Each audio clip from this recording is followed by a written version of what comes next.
বন্ধুরা, আশা করি আপনারা সবাই ভালো আছেন, আমিও ভালো আছি। তো অনেকদিন পরে আপনাদের সাথে দেখা, অনেক ভিডিও আস্তে আস্তে শেয়ার করব। তো দুঃখিত, আমি সময় মতন কোনো ভিডিও ছাড়তে পারি না, কারণ যে আমার বাচ্চা ছোট আর বাড়ির সমস্ত কাজ আমাকেই করতে হয় এক হাতে। তো ছেলে নভেম্বর থেকে ডিসেম্বর পর্যন্ত মানে পরীক্ষার প্রিপারেশন আর পরীক্ষা চলছিল বলে আমি খুব ব্যস্ত ছিলাম। তারপরে আমার বরের বন্ধুর মা মারা গেছে, তো দাদা, তো সেখানে আবার শ্রাদ্ধ বাড়ি গেছিলাম। ভিডিও আমি দিয়েছি, সেটাও হয়তো আপনারা দেখেছেন।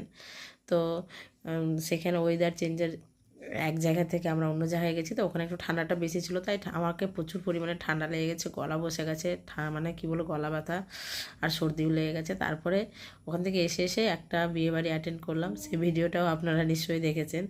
তো ব্লগ করেছি কিন্তু আমি ছাড়তে পারিনি। তো আমার পাশে থেকে আমাকে সামনের দিকে এগিয়ে নিয়ে চলুন, আর আমার পাশে থেকে এইভাবে টাটা।